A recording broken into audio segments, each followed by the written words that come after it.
Hey guys, today is December 18th, 2016, and I'm going to do an update on Sparky's terrarium. Sparky did one out early, and there he is, a-snoozing. Aren't you, Sparky? So, anyhow, this I thought was 8 foot long, but it's actually 3 foot by 7.5. I measured it. So I'm going to go over, it's probably going to be pretty much the same thing that I said in the different videos that I've done on his terrarium. One of the things is these spider plants will take over, and I'll show you how to try to keep them under control by breaking off these, for instance, because see, there's another plant, and what happens is they just go into the soil and they start another plant. So they're great to have if they don't take over the terrarium, which I battle with them, and I should be trimming these more often so that they don't just overdo everything. So I have this 100-watt bulb on for right now to give a little bit more light on this side here. But everything's pretty much the same. I still have the issue with the spider plants taking over. And I'll just go around here. I've added more leaves. I had that in another video. Sparky has 2 hides. Here's a habitat, but he caught his toes or his claws in this habitat, so that's why I have that rag over it.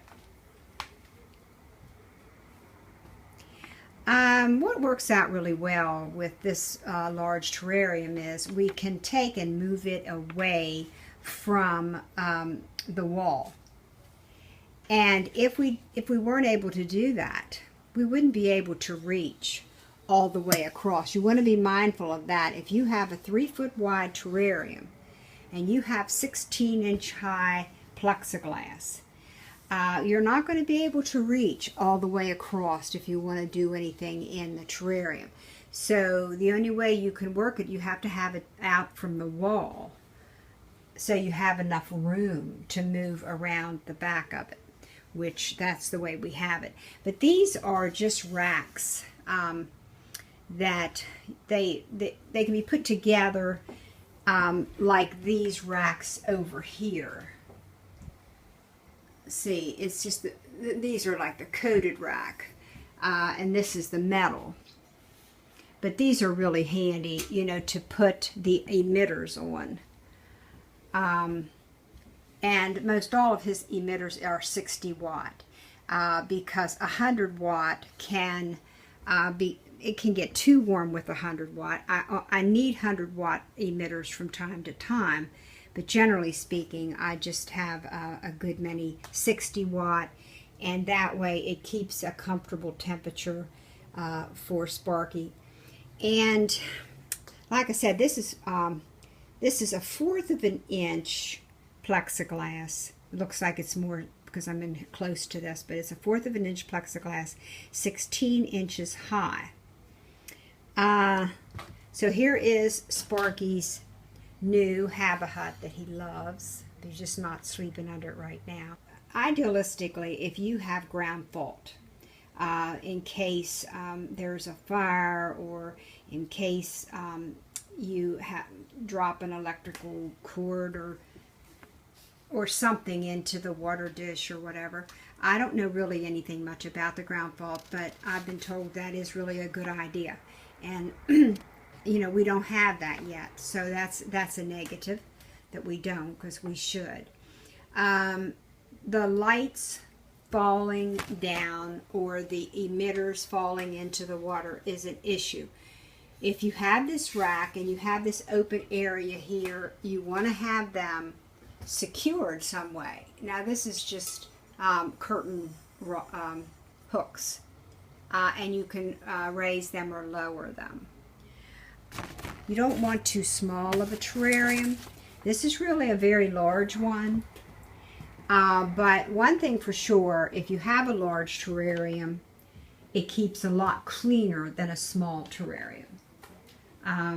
So that is one really good feature of having a large one, because then you don't have to be changing out substrate.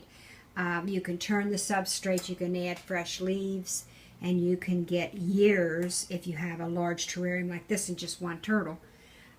You can get years out of your eco-earth by turning it and putting fresh leaves. I just guess that's it, guys. I just really can't think of anything else new to add to this. So,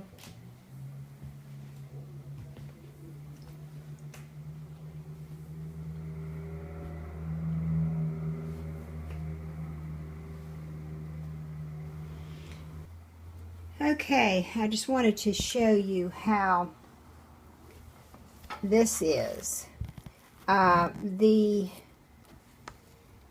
plexiglass is attached to the frame on the outside. Now, it gives Sparky more room, but it's more messy, because what happens is the substrate gets trapped in between right here, you can see, and then it can come out the bottom here.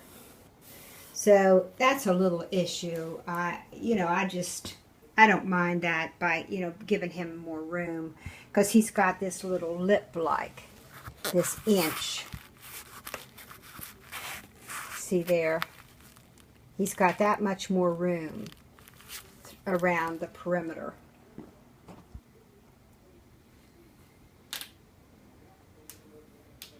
Now, we also have these terracotta tiles cut and propped up along the side, because see, the one that we have outside that I will show you here toward the end of the video, this is a 2x4 here, and the one that we had outside is a 1x6 that Sparky didn't want to try out on cooler days, so he just wasn't satisfied in it. This is Sparky's second backup terrarium, and we're not sure exactly the size on this, but this one's made different, where it's got the 1x6 on the side here, 1/2-inch plywood bottom, and a 1/2-inch plywood bottom, and it's got the handles for carrying, and of course the pond liner.